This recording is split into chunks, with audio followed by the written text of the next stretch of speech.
Question is a motion be agreed to. I call the member for Hinkler. Well, thank you very much, Mr Deputy Speaker.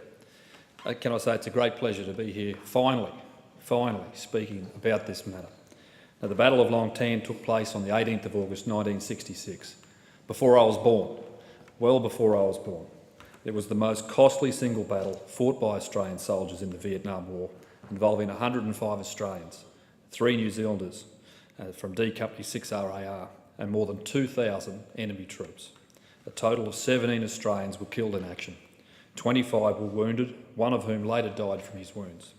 And Mr Deputy Speaker, I, like many others in this place, have met many veterans, and many from Vietnam.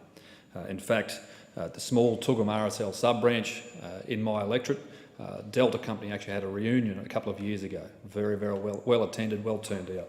And can I say that they are still a very tight group of individuals. But this has taken far too long, and many of their number have actually passed on due to natural causes. And can I just mention at this stage the enigmatic Buddy Lee, one of the very well-known veterans who we lost a couple of years ago, one of my constituents who I got on incredibly well with. He was a force of nature, Buddy Lee, an absolute force of nature. Now, Delta Company were greatly assisted by an ammunition resupply by RAF helicopters, close fire support from New Zealand's 161 Field Battery, together with additional artillery support from the Australian Task Force based at Newey Dat, and the arrival of reinforcements in APCs as night fell.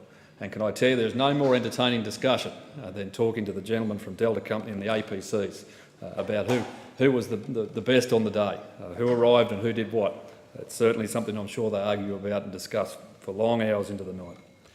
Now, I took up the fight for former constituent, retired Lieutenant Colonel Harry Smith, when I was elected in 2013, one which has taken 50 years to resolve.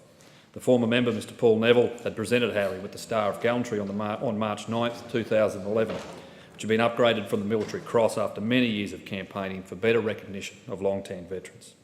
In my maiden speech, I gave Harry this commitment. We will find a way to recognise his soldiers. As a nation, we are indebted to Harry and his team. We live our lives in this wonderful country because of their sacrifice. On September 1st, 2014, I moved a PMB calling for justice, recognition and acknowledgement for the soldiers that fought at the Battle of Long Tan. And can I say it was well supported by those opposite, And from that speech, I'd quote that 50 years is ample time to do what is right. We are the government of the day, and in my opinion, an injustice has been done that must be addressed.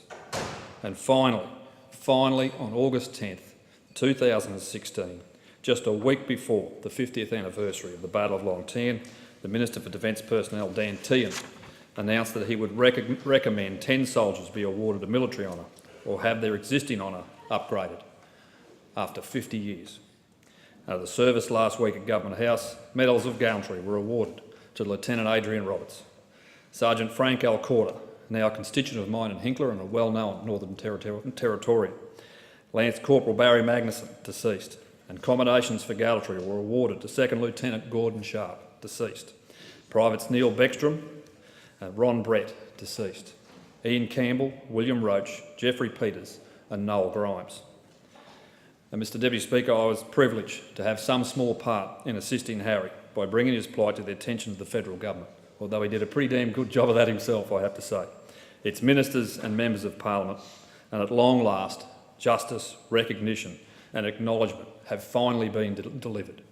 But can I say on a personal note about Harry Smith, who I got to know very well over recent years. If you look up resilience in the dictionary, you'll see a picture of this man. He is dogmatic. He is determined, he is tough, he is irrepressible. In fact, he's just downright bloody minded. He is one of the most determined individuals I've ever come across. Certainly to maintain the rage, I would call it maintain the rage for this long, and to get an outcome, I think is just an absolute success, and it is a credit to him, an absolute credit to him. But it is his determination that allowed this to happen. Just as it did at Long Tan, to get the best outcome he possibly could for his soldiers and the people who relied on him. I think this is a great reflection on Harry and the rest of his troops. And in fact, I think the enduring photo, the one that I will recall, is not the one from Long Tan. It's not the photos in the rubber plantation that are so famous to most Australians. It's actually a picture of Lieutenant Colonel retired Harry Smith and Buddy Lee on the front page of the local phone book. standing on the beach at Harvey Bay. Absolutely, in absolute joy. I thank you, and I certainly commend it to the I thank the member for Hinckley.